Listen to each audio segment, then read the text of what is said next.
আসসালামু আলাইকুম ইসমাইল ভাই। ওয়ালাইকুম আসসালাম। ভাই আমরা ইদানিং খুব ব্যস্ত ধান ক্ষেত ভাই নিয়ে। আসলে ব্যস্ত মানে ওই যে ধান লইতেছি। আচ্ছা আচ্ছা, এখন আমি যেটা লেগে আসছি কি কিরকম ধান পাইলেন এবার? এবার ধান খুবই কম পাইছি ভাই। আচ্ছা, 1500 মন ধান পাইলাম। 1500 কি মন? 1500 মন। 1500 মন ধান, এটা খুবই কম হয়ে গেছে আপনার টেন। না জমি তো কোনো ব্যক্তি কাটছি না, জমি এই যে নামার বন্ধটি কাটলাম, টানো আছে আরো 4-5 কুর জমি এটি পরে কাটবাম। তো নামার বন্ধ পাইলাম 1500 মন, এতে 100 মনের মতন সিদ্ধ করার জন্য রাখছি, আর 1400 মন বেচলাম। ধানের দর আলাই দিছে হেভি, মানে 1500 মানে ভাই আমি একটা বিষয় কিছু মনে না করলে জিজ্ঞেস করতাম, মানে প্রতি কাডাতে কি রকম ধান পাইতেছেন? প্রত্যেক কুড়েতে 100 মন ধান পাই। কুর তো বুঝি না, মানে কাডার হিসাবটা যদি 5% এক কাড়া। 5% জায়গার মধ্যে কতগুলা ধান? 5% জায়গার মধ্যে আমরা 6 মন ধান পাই। 6 মন? 6 মন ধান পাই। কি কোন মানুষের 3 মন 3.5 মন পাইতেছে? না না, এটা তো মুড়া ধান লাগাইছি। এই যে ধানটা দেওয়া হোসেন কাবিল ভাই, দেখি ধান একটু। এই যে মুড়া। আর এই ধানটা বর্তমানে কাঁচাও দেখা যাইতেছে ভাই হালকা। না কাঁচা না, বুড়ো ধান এইভাবেই কাটে। এই ধানটা বর্তমানে বাজারে আছে মনে করুন 1000 টাকা মন। 1000 টাকা মন? হ্যাঁ, এবারের মতন ধানের দাম আমি কোন বছরে দেখছি না। গেছে বার কিন্তু এই ধানই বেচছি আমরা 500 টাকা মন। তাহলে এই বছর তো দেখা গেছে ধানের দামটা আপনারা ন্যায্য একটা দাম পাইতেছে আলহামদুলিল্লাহ। কৃষক আছে তারা তো খুশি। আমরা যারা কৃষক আছি এইভাবে যদি আমরা ধানের দাম বাড়াইয়া দেয়, ঠিক আছে, আমরা কষ্ট করে ফসল ফলাই, যদি ধান 400 টাকা 500 টাকা মন বেশি, তাহলে কিন্তু আমরা পোষাই না। আচ্ছা আচ্ছা, তো ভাই এই যে ধান আপনি এনো কতগুলা ধান হইতে পারে একটা অনুমান করবেন? এনো 70-80 মন হইব।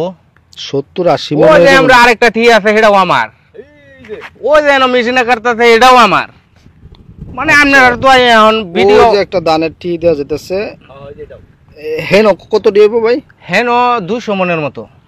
200 মনের মতো ধান? হুম।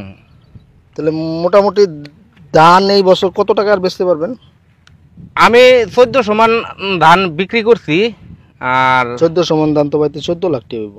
হ্যাঁ এরকম তো হইবই, 1000 টাকা মন।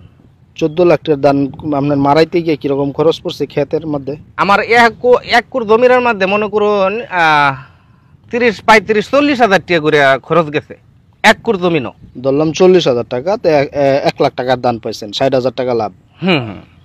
তাহলে তো ভাই কৃষকরাও এই বছর এতটা খারাপ না আলহামদুলিল্লাহ। না এই যে ভাই বাওয়ার ফসল তো পাইছি না, বাওয়ার ফসল মনে করুন সব বন্যায় খাই গেছে গা। আচ্ছা, এই এলাকায় বাওয়ার ফসল হয় নাই? না না, এই ভুরোটাই পাইছি। তে ভিডিও কিন্তু আমি মাঝখানে বানানো শুরু করে দিছিলাম। মাঝখানে কি? আপনি তো ভিডিওই বানান, আমরা তো ভিডিও নির্মাতা হিসেবে সবাই চিনে। না ভাই, ভিডিওর আগে কিন্তু আমি ধান মানে কৃষি কাম করতাম আর কি। আচ্ছা আচ্ছা, ভিডিও বানানোর আগে কৃষক ছিলেন, এটা তো টিভি চ্যানেলও দেখাইছে, আমরা সবাই দেখছি। আমি এখনো কিন্তু এই ধানের ইয়ার মধ্যেই আছি। মানে সিজন আইলে অবশ্যই দান করেন? হ্যাঁ দান করি। যাক, এটা খুবই ভালো, নিজের কর্মকে ভুলে না যাওয়া এবং নিজের অতীতকে ভুলে না যাওয়া। আপনি যে এই কৃষিকাজের সাথে এখনো সম্পৃক্ত আছেন, এটা শুনে আলহামদুলিল্লাহ। তো ভাই আর কিছু বলবেন দর্শকের উদ্দেশ্যে? না, দর্শকের উদ্দেশ্যে আমি একটা কথাই কই, আমি ইসমাইল হোসেন অনেক ফানি ভিডিও আপনারা দেখাইছি, দাও আমার ইউ শেষ। টানের বন্ধ কিছু অল্প জমি আছে, এটি কাটার পরে আমি আবার আমার পেজের মধ্যে নিত্য নতুন একটা করে ভিডিও দেম, আপনারা দেখবেন, এই আমার আশা। তাহলে ঠিক আছে ভাই, আপনার জন্য দোয়া রইল, আগায় যান। আর ধানগুলা বিক্রি করবেন, মানে ধান তো এইভাবে বিক্রি করে দিবেন নাকি শুকাইবেন? না, এনতেই টলি বরবাম আর বাজারে দিয়ে দেন। আচ্ছা আচ্ছা, ঠিক আছে ইসমাইল ভাই, অসংখ্য ধন্যবাদ আপনাদের, ভালো থাকেন তাহলে। হ্যাঁ ঠিক আছে ভাই। ওকে ভাই।